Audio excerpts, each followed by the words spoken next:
ஒரு படத்தில் இந்த விவேக் காமெடியில் வரும் இந்த மாதிரி இது ஒருத்தம்போது தம் இருக்கான்னு கேட்க மாட்டாங்க, ஃபர்ஸ்ட் தீப்பெட்டி இருக்கா அப்படின்னும், அப்புறம் தம் இருக்கா அப்படி கேட்பான். அந்த மாதிரி தம் அடிக்க வெறும் வாய் மட்டும் எடுத்துகிட்டு வந்த மாதிரி இந்த படத்தை எடுக்கிறதுக்கு என்கிட்ட எதுவுமே இல்லை, வெறும் நம்பிக்கை மட்டும்தான் இருந்துச்சு. அன்றைக்கி வந்து லலித் சார் வந்து இந்த படத்தை ஆரம்பித்து வைக்கலன்னா கன்ஃபார்மாக இந்த ஃபிலிம் நடந்திருக்காது. இப்போ வரைக்கும் நான் சும்மா தான் இருந்திருப்பேன். ஒரு நாள் பிரதீப் பிரதருக்கு வந்து நான் மெசேஜ் பண்ணேன், இந்த மாதிரி நான் உங்ககிட்ட உங்களை மீட் பண்ணணும் பிரதர், நான் கதை சொல்லணும் பிரதர்னு சொன்னேன். அவ்வளோ ஆப்பர்ச்சுனிட்டிஸ் கிடைச்சும் அவர் கொடுத்த அந்த ஒரு வேர்டுக்காகவும் எனக்காகவும் ஒரு ரொம்ப இந்த ஒரு டஃப் சுச்சுவேஷனில் நீங்கள் நின்னதுக்காக lifetime I am grateful to you Pradeep and I love you. Ani sir, Anirudh, Ani bro, நான் எப்போ ஏதாவது எமோஷனலாக பேசிடுவேன், ஏதாவது பேசிடுவேன்றதுலேயே அவர் பயந்து நான் எப்போ காம்ப்ளிமெண்ட் கொடுத்தாலுமே அதை அவர் எடுத்துக்க மாட்டார். பட் என்ஆர்டி இஷ்யூ இது எனக்கு வந்து பாண்டிச்சேரியில் இந்த படம் எடுக்கணுன்றது என்னுடைய ஆசை.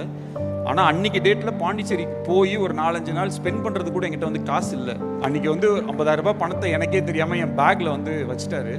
பஸ்ஸு கம்பி ஃபுல்லாக வந்து என் டிஎஸ் இருந்துச்சு. ப்ரொடியூசர் நயன்தாரான்னு வந்துட்டே இருக்கு. ஒரு ஒய்ஃபா ஒரு ப்ரொடியூசரா நடிகை நயன்தாராவை ஆடியோ லான்ச் கூப்பிட்டு வரது என்னால் முடியாது, என்னால் அதை அஃபோர்டும் பண்ண முடியாது. அன்னைக்கு வந்து சார் எக்ஸ்ட்ரீம்லி சாரி, அவங்க வந்து வந்துருவாங்க. ஒரே நிமிஷம் அப்படியே. Oh my god.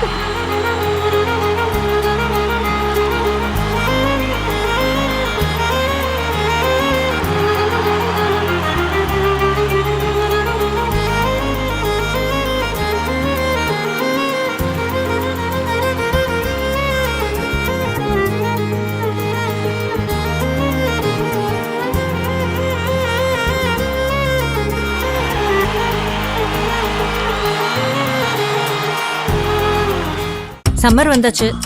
What's your plan for this holiday? எங்க கிட்ட விட்டுருங்க, நாங்க பாத்துக்கிறோம். GT Holidays. GT Holidays, South India's #1 travel brand. இளைஞர்களின் வாய்ப்புகளையும் திறனையும் உயர்த்தி வரும் ஸ்டாலின் தொடரட்டும், தமிழ்நாடு வெல்லட்டும். ஆச்சி மசாலா. எந்த சமையலும் ருசி தேடும் ரகசியம் 20 ரூபாய். இந்த ஸ்டேஜ் ப்ளஸ் என் வாழ்க்கையில் இருக்கிற இப்போ நான் இருக்கிற ஸ்டேஜ், இந்த 2 ஸ்டேஜுக்குமே வர்றதுக்கு எனக்கு ரொம்ப நான் சொன்னால் நம்ப முடியாது, ஆனால் நான் கஷ்டப்பட்டு தான் வந்திருக்கேன். ஏன்னா கடவுள் வந்து எல்லாருக்குமே ஒரு நல்ல வாழ்க்கையை வந்து ஆசீர்வாதமாக கொடுப்பாங்க. நான் வந்து எப்பயுமே பல கோயில்களுக்கு நான் போயிட்டே இருப்பேன். எனக்கு வந்து இன்னும் நிறையா கொடுங்கன்னு கேட்குறதுக்காக நான் நிறையா கோயிலுக்கு போக மாட்டேன். எனக்கு ஆல்ரெடி கொடுத்துருக்க சந்தோஷங்களையும் எனக்கு கொடுத்துருக்க அவ்வளோ விஷயங்களையுமே நான் வந்து நன்றி சொல்கிறதுக்காக தான் நான் எப்பயுமே கோயிலுக்கு போயிட்டே இருப்பேன்.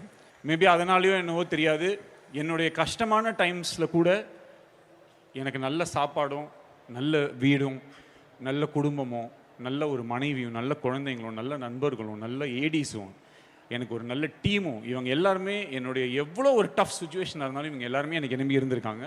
எனக்கு வந்து இப்போ ஒரு விஷயந்தான் ஞாபகம் வருது. நான் வந்து ஒரு ஒரு ஒரு மிகப்பெரிய படம் ஒன்று பண்ணுற மாதிரி என் லைஃப்பில் அப்படி ஒரு வாய்ப்பு எனக்கு அமைஞ்சு, ஒரு கல்யாண மண்டபத்தில் வந்து ஒரு கல்யாணம் ஆகிறதுக்கு முன்னாடி பொண்ணு தாலி கட்டுறதுக்கு முன்னாடி எந்திரிச்சு போயிட்டாங்கன்னா அந்த பொண்ணுக்கு எப்படி கல்யாணம் ஆகிறது ரொம்ப கஷ்டமோ, அந்த மாதிரி ஒரு பெரிய ஃபிலிம் நடக்கிறது நேரத்தில் நிற்கும் போது அதுலேருந்து அதை டேக் ஆஃப் ஆகி இன்னொருத்தவங்களை நம்ப வைக்கிறது ரொம்ப கஷ்டம். அப்போ என்ன ஆகிடும்னா நம்ம காதில் விழுறது எல்லாமே ஒரே விஷயந்தான் இருக்கும். ஏதாவது சின்னதாக பண்ணுங்கள், சிம்பிளாக பண்ணுங்கள், காம்பேக்டாக பண்ணுங்கள், ஈஸியாக பண்ணுங்கள், அப்படி இப்படின்னு சொல்லி ஏதோ சொல்லிகிட்டே இருப்பாங்க. ஏன்னா அது அவங்க இன்டைரக்டாக என்ன சொல்கிறாங்கன்னா, இல்லை நீ நம்மளை வந்து ஒரு மொக்க பீஸாக வந்து பார்க்குறாங்க அப்படின்றது வந்து சொல்லாமல் சொல்லிக்கிட்டே இருப்பாங்க. பட் அந்த நேரத்தில் அது வந்து ஃபஸ்ட்டு டைம் நம்ம அந்த மாதிரி எக்ஸ்பீரியன்ஸ் பண்ணுறதா இருந்தால் அது வேறு.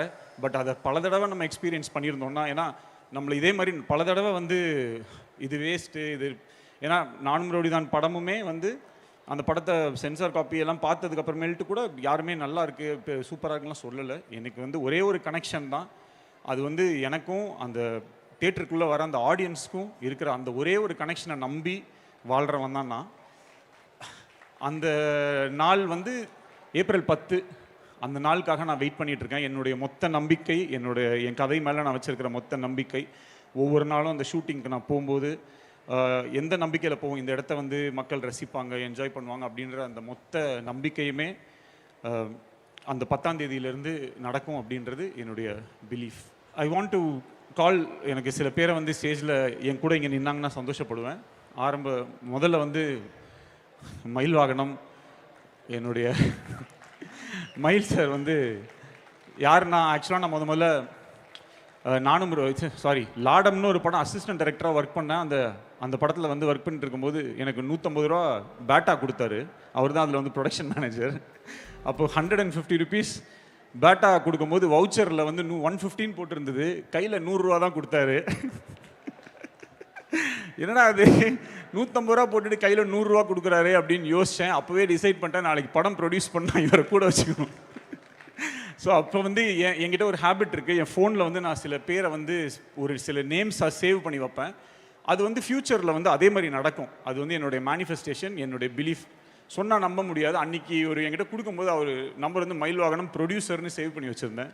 இன்றைக்கி ரவுடி பிக்சர்ஸில் அவர் தான் ஆக்சுவலாக ப்ரொடியூசர். நாளைக்கு ஏதாவது கடன் ஆச்சுன்னா அவர் தான் கட்டணும். ஸோ மயில் சார், அப்புறம் குபேர். எனக்கு ஒரு சொந்த பிரதர் இருந்திருந்தா கூட என் ப்ரெஷர் தாங்காமல் நேரம் ஓடி இருப்பாங்க, இல்லைனா நான் சாப்பிட்ற ஃபுட்டில் சுகர் போட்டிருப்பாங்க. ஏன்னா இது வந்து ஈஸியாக இருந்தது கிடையாது. ஒரு படத்தில் இந்த விவேக் காமெடியில் வரும் இந்த மாதிரி, இது ஒருத்தம்போது தம் இருக்கான்னு கேட்க மாட்டாங்க, ஃபர்ஸ்ட் தீப்பெட்டி இருக்கா அப்படின்னும், அப்புறம் தம் இருக்கா அப்படி கேட்போம். அந்த மாதிரி தம் அடிக்க வெறும் வாய் மட்டும் எடுத்துகிட்டு வந்த மாதிரி இந்த படத்தை எடுக்கிறதுக்கு என்கிட்ட எதுவுமே இல்லை, வெறும் நம்பிக்கை மட்டும்தான் இருந்துச்சு.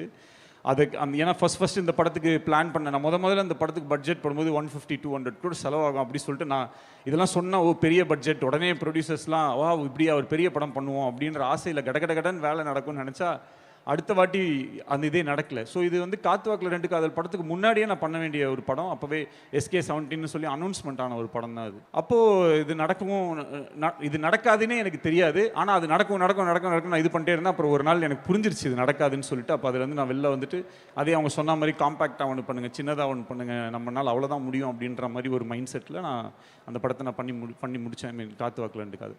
அதுக்கப்புறம் ஒரு நாள் நான் செஸ் ஒலிம்பியாடை வந்து டைரக்ட் பண்ணுறதுக்கு ஒரு ஆப்பர்ச்சுனிட்டி கிடச்சிது.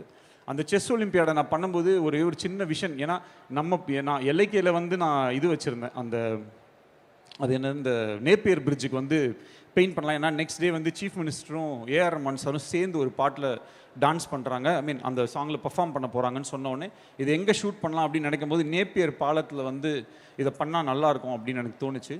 அப்போது அந்த நேப்பியர் பாலத்தை வந்து பிளாக் அண்ட் ஒயிட்டில் வந்து பெயிண்ட் பண்ணலாம் அப்படின்றது என்னுடைய ராகினி, எங்கள் ரெனேசன்ஸ் இந்த டீம், அப்போ நாங்கள் வந்து அது யோசித்தோம். அப்போது அந்த இதை பார்க்கும்போது எனக்கு அன்றைக்கி அந்த நைட்டு வந்து அந்த shooting next day shooting night வந்து நேப்பியர் பிரிட்ஜ் ஃபுல்லாக பிளாக் அண்ட் ஒயிட் பண்ணும்போது எனக்கு திருப்பியும் அந்த எல்லைக்கையோட ஒரு ஃபீல் எனக்கு இருந்துச்சு. பட் ஆனால் அப்போ ஆல்ரெடி நான் என்னோட நெக்ஸ்ட் ஃபிலிம் கமிட் ஆயிருந்தேன். சம்டைம்ஸ் நமக்கு சில இன்ட்யூஷன்ஸ் இருக்கும், இந்த ஃபிலிம் நடக்கும், எப்படியாவது இது நடக்குமோ, இது ஒரு நடக்க போதோ அப்படின்ற மாதிரி ஒரு தோணிகிட்டே இருந்துச்சு. பட் அது வேறு மாதிரி சுற்றி வேறு மாதிரி போய் அது கடைசியில் அன்றைக்கி ஒரு சின்ன ஹோப் இருந்தது இது நடந்துடும் அப்படி சொல்லிட்டு. அப்புறம் அங்கேருந்து அப்படியே சென்னையோடைய ஃபியூச்சரிஸ்டிக், ஏன்னா ஒரு டிரெக்டராக ஒரு ஃபில்ம் மேக்கருக்கு வந்து இருக்கிற பிக்கஸ்ட் பிளெஸிங் என்னென்னா அவங்க என்ன வேணால் கற்பனை பண்ணலாம், அது வந்து நிஜத்தில் அவங்க வாழ்க்கையில் நடக்கும். இப்போது ஒரு டிரெக்டர் ரொம்ப பெரிய பணக்காரனாக இருக்க மாட்டான், ஆனால் அவன் படத்தில் இருக்கிற சில கேரக்டர்ஸை ரொம்ப பணக்காரனாக காட்டுறது, சந்தோஷமாக காட்டுறது, ரொம்ப ஒரு நிறைய நல்ல விஷயங்களாக காட்டுறது வந்து ஒரு டிரெக்டருக்கே கிடைக்கிற ஒரு பெரிய புண்ணியம் அது. அவங்களுக்கு அந்த ஒரு ஸ்பெஷாலிட்டி இருக்குது. நம்ம என்ன வேணாலும் நம்மளோட கற்பனை எல்லாத்தையுமே சினிமாக்குள்ளே சொல்லலாம். நம்ம சொன்னோன்னா ரெயின் அப்படின்னா ரெயின் வரும், ரெயின் கட் அப்படின்னா ரெயின் கட் ஆகிடும், ட்ரெயினை பேக்கில் போக சொல்லலாம், ஃப்ரண்ட்டில் வர சொல்லலாம். இதெல்லாம் ஒரு டிரெக்டருக்கு கிடைக்கிற ஒரு கிஃப்ட். அந்த மாதிரி தான் எனக்கும். ஸோ நான் பார்க்கணுன்னு நினைக்கிற ஒரு சென்னையை, நான் நினைக்கிற இந்த ஃப்யூச்சரில் இந்த உலகம் எப்படிலாம் இருக்கணும்னு நினைக்கிறது எல்லாத்தையுமே இந்த படத்தில் எனக்கு வந்து அது கோலிவுட் அப்படின்னு, இப்போ நான் எல்லையில் நான் போகும்போது ஹாலிவுட்னு ஒரு போர்டு இருக்கும், அதே மாதிரி கோலிவுட்னு ஒரு போர்டு இருக்கணும், இந்த மாதிரிலாம் ரொம்ப ட்ரீம்ஸ்லாம் இருந்தது. அதெல்லாம் படத்துக்குள்ளே இன்கார்பரேட் பண்ணணும் அப்படின்ற ஒரு ஆசையோடு இந்த ஃபில்மை வந்து பண்ணேன். இப்போ இந்த ப்ராசஸ்க்குள்ளே போகும்போது என்ன ஆயிடுச்சுன்னா ரொம்ப டஃப் ஆகிடுச்சு. அப்போது எனக்கு ஒரு டீம் இருந்துச்சு. ஸோ இந்த பிக் ஃபில்ம் ஒன்று நடக்க வேண்டிய ஃபில்ம் ஒன்று அப்படியே டக்குன்னு ஓவர் நைட்டில் எல்லாமே மாறிடுச்சு, லைஃபே தலைகீழ மாறிடுச்சு. ஸோ என்ன பண்ணுறதுன்னு தெரியல. ஆனால் அந்த டைம்லேருந்து இப்போ வரைக்கும் சில பேர் என் கூடவே என்ன பிலீஃபில் இருந்தாங்களோ தெரியாது, என் கூடவே இருந்தாங்க. ஹரீஷ் வா, திவ்ஸ் வந்து எங்கே திவ்ஸ் டக்குன்னு வா, டைம் இல்லை. திவ்ஸ் வந்து இபி பல டைம் வந்து என்ன ஆகிடும்னா, நாங்கள் இப்போ டெல்லி, சண்டிகர் அந்த மாதிரிலாம் ஷூட் பண்ணுவோம், ரொம்ப கஷ்டமாக இருக்கும் ஷூட்டிங். எங்களால் அந்த பேமெண்ட்ஸோ அந்த விஷயத்தெல்லாம் ஆன் டைம் பண்ண முடியாது. ஸோ பீயிங் அ கேர்ள், அவள் வந்து ஒரு இபியாக அதை ஹேண்டில் பண்ணால் அவளுக்கு வந்து அவ்வளோ மோசமாக வந்து அடுத்த நாளில் வந்து அவ்வளோ பிரச்சனைகள் இருக்கும். அதை எப்படி ஒரு ஒரு ஒரு லேடியாக வந்து ஃபேஸ் பண்ணியிருப்பான்னு எனக்கு சத்தியமாக தெரியாது. Thank you this. And Parvathy Sreedharan, இவ வந்து ஃபஸ்ட்டு 2018 இந்த படம் ஸ்டார்ட் ஆகும்போது முதல்ல எல்ஐகே அப்போ இருந்த லவ் இன்சூரன்ஸ் கார்பரேஷனாக இருக்கும்போது வந்து ஜாயின் பண்ணி அப்போலேருந்து சார் நீங்கள் ஆடியோ லான்ச்லாம் வைப்பீங்களா, ஆடியோ லான்ச் வச்சாச்சு Parvathy, please come. So thank you. இந்த படத்தில் இருக்கிற காஸ்டியூம்ஸோ இல்லை இந்த படத்தில் இருக்கிற சிஜி இந்த மாதிரி விஷயங்கள் ரொம்ப ஸ்வீட்டாக இருந்துச்சுன்னா, கரெக்டாக இருந்துச்சுன்னா, இந்த credit goes to my team. And I want all my ADs here. Please Binu and Prasanna வந்து பிரதீப் சார் வந்து அவங்க படத்துக்கு செலக்ட் பண்ணி வச்சிருந்த ஏடி. அவர் வந்து எப்படி செலக்ட் பண்ணியிருக்காருன்னா, இந்த ஆர்மியிலலாம் சில படத்தில் வந்து ஆர்மியில் சில சோல்ஜர்ஸை காட்டுவாங்க. அவங்க எப்படின்னா அந்த ஒரு ரொம்ப இக்கட்டான சூழ்நிலை இருக்கும், இந்த நேரத்தில் யாராவது ஒருத்தர் போய் அவங்க உயிரை கொடுத்து மொத்த பேரையுமே காப்பாற்றணும்னு ஒரு 2 பேர் இருப்பாங்க. சார் நான் போகிறேன் சார் சொல்லிட்டு போய் டமட்டமன்னு ஷூட் பண்ணி அவங்க இறந்துருவாங்க. அந்த மாதிரி ஒரு 2 பேர் தான் இந்த பினு, இந்த பிரசனம்.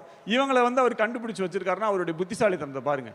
ஜெகன் சார், செல்வா, திவாகர், ஏடிஸ்னா எல்லாம் ப்ளீஸ்டா, டைம் இல்லைடா, போலீஸ் வரது சொல்லலாம்டா. லெனின், ஒன் ஆஃப் த, இவனெல்லாம் பெரிய டைரக்டர் ஆகிடுவான் இப்போயே, என் ஸ்டேஜில் ஒரு அடி பார்த்துருங்க. லெனின், திவாகர், எது பாலா, நம்ம டீம் மட்டும் அப்படி வந்துடுங்களேன் ஃபாஸ்ட்டாக ப்ளீஸ். அஜித் வா, அஜித் வா. அந்த இதில் ஒரு பரிதாபங்களில் ஒரு இது வரும்ல, 10 ரூபா 30 ரூபாய்க்கு வேலை செய்வான் 3 நாளைக்கு ஷார்ட்ஸ். அந்த மாதிரி இவன் வேலை செஞ்சதுக்கெலாம் நான் கொடுக்கணுன்னா மொத்தம் இந்த படத்தோட மொத்த பட்ஜெட் இவங்ககிட்டே கொடுத்துடலாம். ஏன்னா அவ்வளோ வேலை செஞ்சுருக்கான் அந்த பையன். Thank you Ajith, thank you so much. So இப்போது இந்த படத்தை ஆண்டனி கம் இது அப்புறம் இந்த படத்தை எடிட் பண்ணுறதுக்கு நான் ரொம்ப கஷ்டப்பட்டேன். ஏன்னா எனக்கு வந்து என்கிட்ட எல்லாமே இருந்துச்சு, கான்ஃபிடன்ஸ் மட்டும் பெருசாக இல்லை. ஏன்னா இவங்களை தவிர வேறு யாருக்குமே என் மேலே வந்து பெரிய ஒரு கான்ஃபிடென்ட் இருக்க மாதிரி எனக்கு தெரியல. எல்லாத்துலேயுமே ஏதோ டவுட் இருக்க மாதிரி இருக்கும். ஸோ பிரதீப் ராகவ் கிட்ட வந்து நான் ப்ளீஸ் ப்ரோ வந்துங்க, பிரதீப் ராகவ் கிட்ட நான் ஒரு வெர்ஷன் பண்ணுவேன், கட் பண்ணுவேன், இது பண்ணுவேன், அது பண்ணுவேன். கிட்டத்தட்ட வேர்ல்டு ரெக்கார்டு ஒரு எப்படியும் 100 வெர்ஷன்ஸ் பண்ணியிருப்போம். இப்போது ட்ரெய்லருக்கு எப்படியும் ஒரு 500 கட்டாது பண்ணியிருப்போம். அவ்வளோ இதை பண்ணி எனக்கு வந்து ஹெல்ப் பண்ணார். ஆக்சுவலாக ஒரு கோ டைரக்டர் மாதிரி அதில் இருக்கிற கதையில் இருக்கக்கூடிய நிறையா ஓட்டைகள் ஒரு இதில் எல்லாமே ரொம்ப I really enjoy working with as a human being also is a great friend to me. So இது எல்லாமே இவங்க எல்லாருமே சேர்ந்து இந்த ஃபில்மை வந்து நான் எடுக்கிறதுக்கு வந்து எனக்கு பயங்கரமாக ஹெல்ப் பண்ணிட்டாங்க. ஒரு நாள் பிரதீப் பிரதருக்கு வந்து நான் மெசேஜ் பண்ணேன், இந்த மாதிரி நான் உங்களை மீட் பண்ணணும் பிரதர், நான் கதை சொல்லணும் பிரதர்னு சொன்னேன். ஓகே அப்படின்னு சொன்னார். அப்போ போயிட்டு நான் சொல்லும்போது அவருக்கு வந்து ஸ்கிரிப்ட் ரொம்ப பிடிச்சிருந்துச்சு. அதில் வந்து 2வது நாள் சொல்லிட்டாரு. அதுக்கப்புறம் ஓகே அப்படின்னு சொல்லிட்டு ஆரம்பிச்சிட்டோம். அப்போ ப்ரொடியூசர்ஸு இந்த மாதிரி விஷயங்கள்லாம் செட் ஆகலை. அப்போது ஒரு பர்டிகுலர் ப்ரொடக்ஷனில் பேசியிருந்தோம். அங்கே வந்து பயங்கரமான பட்ஜெட், பெரிய பட்ஜெட் சொல்லி என்னடா டிலே ஆகிட்டே போகுது. ஏன்னா ஆல்ரெடி அந்த ஃபிலிம் வேறு நடக்கலை, என்னடா இது அப்படின்னு சொல்லி எனக்கு ரொம்ப கஷ்டமாயிடுச்சு. அதுக்கப்புறம் அங்கேருந்து மூவ் பண்ணி எப்படியோ கொண்டாந்து அவரை வந்து எப்படியோ கன்வின்ஸ் பண்ணி இது பண்ணும்போது நேராக ஒரு நாள் என்ன ஆயிடுச்சுன்னா, இந்த படம் நடக்குமா நடக்காதான்னு ஆகும்போது வேற ஒரு ஃபிலிம் இப்படிலாம் சில விஷயங்கள் வந்துச்சு. ஆனால் எனக்காக அவருக்கு வந்து அந்த டைமில் ஒரு மிகப்பெரிய ஆப்பர்ச்சுனிட்டி கிடைச்சது டு டிரெக்ட் அ ஃபிலிம். அவ்வளோ ஆப்பர்ச்சுனிட்டிஸ் கிடைச்சும் அவர் கொடுத்த அந்த ஒரு வேர்டுக்காகவும் எனக்காகவும் ரொம்ப இந்த ஒரு டஃப் சுச்சுவேஷனில் நீங்கள் நின்னதுக்காக lifetime I am grateful to you Pradeep and I love you. அதோடு நிறுத்தாமல் நீங்கள் இந்த படத்தில் நடித்த விதம், அதில் ஒரே ஒரு விஷயம் வந்து என்னென்னா, அந்த நம்ம டெல்லியில் நாங்கள் ஷூட் பண்ணிகிட்டு இருந்தோம், இன்டர்வல் சீக்வன்ஸ் எடுத்துகிட்டு இருக்கோம். ரொம்ப முக்கியமான சீக்வன்ஸ், பயங்கர எமோஷனல் சீக்வன்ஸ், அவர் படுத்து அழுது பயங்கரமாக நடிக்க வேண்டிய சீக்வன்ஸ்.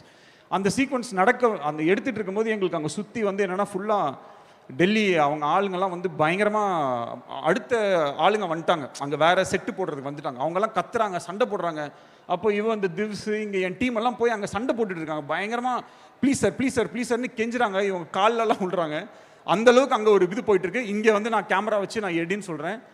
அங்கே இடத்துல வேறு எந்த ஆக்டராக இருந்தாலும் எனக்கு கொஞ்சம் இல்லை, எனக்கு கான்சென்ட்ரேட் பண்ணணும், இல்லை இப்படி இருக்குது அப்படி இருக்குன்னு சொல்லுவாங்க. ஆனால் அந்த சுச்சுவேஷனை பயங்கரமாக புரிஞ்சுக்கிட்டு அத்தனை டேக்ஸ் அவர் நடித்தார். அவர் திருப்பி அவர் பண்ணிகிட்டே இருந்தார். ப்ரோ பண்ணிடலாம் ப்ரோ. அந்த இடத்துல பிரதீப் வந்து நாட் ஜஸ்ட் அ ஹீரோ, அந்த இடத்துல ஒரு டிரெக்டராக என்னோட பெயினோ அந்த இடத்துக்கு நம்ம என்ன கஷ்டப்பட்டுருப்போன்றதை இது பண்ணி அவர் நடித்த விதம், அந்த சீக்வன்ஸ் நான் இப்போ வரைக்கும் நான் அந்த இன்டர்வல் சீக்வன்ஸை நான் வந்து பார்க்கும்போது எல்லாமே எவ்ரி டைம் எனக்கு ஞாபகம் வரதெல்லாம் இந்த மனுஷன் வந்து அந்த இப்படி ஒரு சுச்சுவேஷனில் இப்படி ஒரு நடிப்பை கொடுத்துருக்கானா, இவன் என்ன எப்படிப்பட்ட சுச்சுவேஷனில் வேணாலும் என்ன மாதிரி ஒரு நடிப்பு வேணாலும் கொடுக்க முடியும்.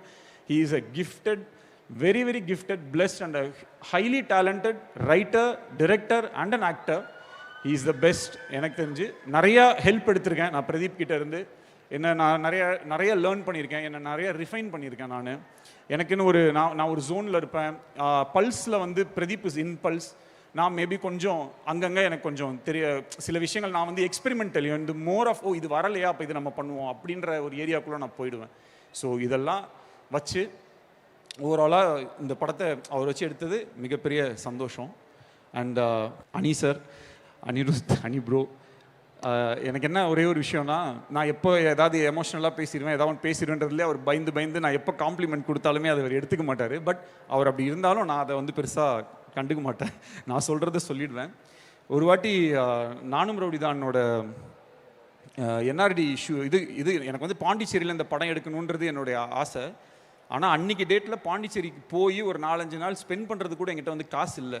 அப்போ அன்னிக்கிட்ட தான் நான் சொன்னேன், தலை நான் வந்து இந்த மாதிரி பாண்டி போகிறேன், போயிட்டு இந்த கதையை மட்டும் நான் ப்ரிப்பேர் பண்ணிட்டு வந்துடுறேன் அப்படின்னு நான் சொன்னேன். சொல்லிவிட்டு அப்போ ஆக்சுவலாக எவ்வளோ 200-250 ருபீஸ் இருந்தது பஸ்ஸில் போகிறதுக்கு வச்சுருந்தேன். அவ்வளோதான் இருந்துச்சு. அப்போது நான் போயிட்டேன் பஸ்ஸில் போயிட்டேன். அப்போது எனக்கு வந்து ஒரே மெசேஜ் மட்டும் அனுப்புகிறாரு, இந்த மாதிரி Vicky inside your bag 50K I have kept அப்படின்னு சொல்லி அனுப்பிச்சாரு. அனி உங்களுக்கு ஞாபகம் இருக்கான்னு, அன்றைக்கி வந்து 50,000 ரூபாய் பணத்தை எனக்கே தெரியாமல் என் பேக்கில் வந்து வச்சுட்டாரு. அப்போது அந்த பஸ்ஸு எல்லாம் போயிட்டு இருக்கும்போது அந்த பஸ்ஸு கம்பி ஃபுல்லாக வந்து என் டிஎஸ் இருந்துச்சு. என்னால் அந்த மொமெண்ட்டை லைஃப்பில் மறக்க முடியாது. அவரோட மியூசிக் மட்டும் கிடையாது, எனக்கு அனி ஆஸ் அ பர்சன் வந்து எனக்கு ஒரு பெரிய கிஃப்ட். அதுக்கப்புறம் அந்த work music, I am so fortunate. எவ்வளோ டிரெக்டர்ஸ், எவ்வளோ ஹீரோஸ் அவரோட வந்து ஒர்க் பண்ணணுன்றது அவங்களுடைய ட்ரீமாக இருக்கும்போது, ஆனால் எனக்கு வந்து அந்த ஆப்பர்ச்சுனிட்டி எவ்ரி டைம் வந்து கிடைக்குது அப்படின்றது எனக்கு ஒரு பெரிய சந்தோஷம். தேங்க்யூ அனி, தேங்க்யூ ஃபார் திஸ். இப்போ இந்த படத்தில் அப்பப்போ ப்ரொடியூசர் நயன்தாரான்னு வந்துகிட்டே இருக்குது. நாங்கள் மலேசியாவுக்கு ஷூட்டிங் போனோம். அங்கே எல்லாமே ரெடி, எல்லாமே நான் பை குட்வில்ல நம்ம பேசியாச்சு. ஆனால் அங்கே இப்போ போகிறதுக்கு சில அட்வான்ஸஸ் சிலதான் பே பண்ணணும். அப்போது மார்க்கெட் வந்து கிராஷ், டோட்டலாக ஓடிடி மார்க்கெட்டுன்றது கிராஷ் ஆகிடுச்சு. ஸோ ஓவரால் பட்ஜெட்டை ரீஒர்க் பண்ணணும்னு சொல்கிறாங்க. சொல்லும்போது நம்ம ட்ரீம் வச்சுருப்போம் இல்லையா, இவங்க தான் இந்த படத்தை நடிக்கணும், இவங்க தான் இந்த படத்தை எடுக்கணும் அப்படின்றது நம்மளுடைய ட்ரீம். அப்போது திடீர்னு அந்த விஷயம் எல்லாத்தையும் நீ கட் பண்ணுங்கன்னா எனக்கு வந்து இந்த படத்தில் ஒரு ஃப்ரேமை கூட நான் நினச்ச மாதிரி எடுக்காமல் நான் போக மாட்டேன்றதில் நான் உறுதி ஆகிட்டேன். அப்போ எனக்கு என்ன பண்ணணும்னு தெரியல, ஷூட்டிங் எப்படியே நடந்தே ஆகணும்னு நான் இருந்தேன். அப்போ குபேர் கிட்ட தான் சொன்னேன், என்ன பண்ணுது, இல்லை வரல, இந்த ஷூட்டிங் இந்த ஸ்கெடியூல் தள்ளி தான் பண்ணணும் அப்படின்ற மாதிரி அவரும் சொல்லிட்டாரு. ஸோ என்ன பண்ணணும்னு எனக்கு தெரியல. அப்புறம் சரி நடக்காதுன்ற மாதிரி இருந்து திடீர்னு ஓகே டிக்கெட் போட்டாச்சு, போயிடலான்னொடனே மலேசியாவுக்கு போயிட்டோம்.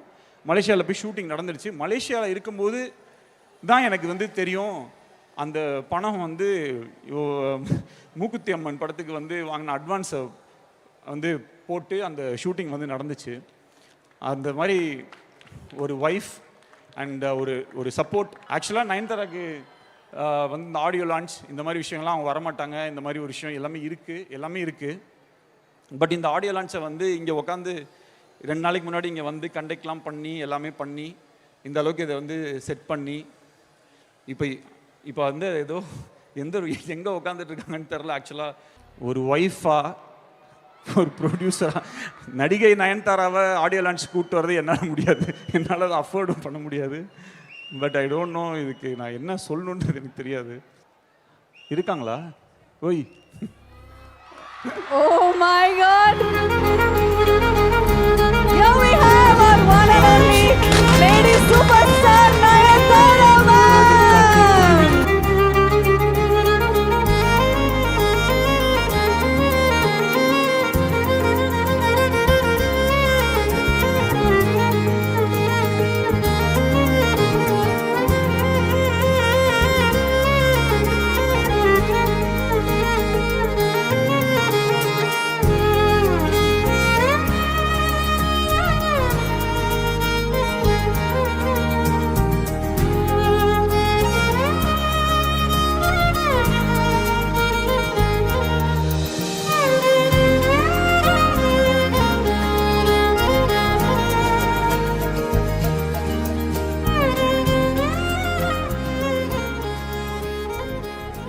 நானும் தான்டா.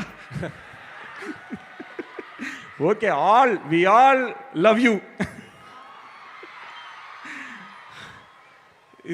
இந்த படம் டேக் ஆஃபே ஆயிருக்காது. அன்னைக்கு வந்து லலித் சார் வந்து இந்த படத்தை ஆரம்பிச்சு வைக்கலன்னா கன்ஃபார்மாக இந்த ஃபிலிம் நடந்திருக்காது. இப்போ வரைக்கும் நான் சும்மா தான் இருந்திருப்பேன். இங்கே கூப்பிட்டு வந்துட்டாங்களோன்னு நினச்சி பயன். தேங்க்யூ. என்ன சொல்கிறேன்னா, அன்னைக்கு மட்டும் லலித் சார் இந்த படத்தை ஸ்டார்ட் பண்ணல, இந்த படத்தை ஆரம்பித்து வைக்கல அப்படின்னா அவருக்குமே ரொம்ப கஷ்டம்தான். இந்த ஃபில்மை வந்து இந்த அளவுக்கு எடுத்துகிட்டு வந்து ரொம்ப கஷ்டம். ஆனாலும் இன்றைக்கி இந்த படம் ரிலீஸ் ஆகுது, நல்ல விதமாக ரிலீஸ் ஆகுதுன்னா அவருக்கு வந்து என்றைக்குமே நான் வந்து நன்றி கடன் பட்டிருக்கேன். Thank you Lalit sir. Ravivarman sir and Muthuraj sir, இவங்க 2 பேரும் வந்து இந்த இண்டஸ்ட்ரியோட ஒரு பொக்கிஷம் மாதிரி. அவங்களுக்காக ஒரே ஒரு வாட்டி நீங்கள் எல்லாருமே கிளாப் பண்ணிங்கன்னா நான் ரொம்ப சந்தோஷப்படுவேன். சம்மர் வந்தாச்சு. What's your plan for this holiday? எங்க கிட்ட விட்டுருங்க, நாங்க பாத்துக்கிறோம். VGT holidays. GT Holidays, South India's #1 travel brand. இளைஞர்களின் வாய்ப்புகளையும் திறனையும் உயர்த்தி வரும் ஸ்டாலின் தொடரட்டும், தமிழ்நாடு வெல்லட்டும். ஆச்சி மசாலா. எந்த சமையலும் ருசி தேடும் ரகசியம் 20 ரூபாய்.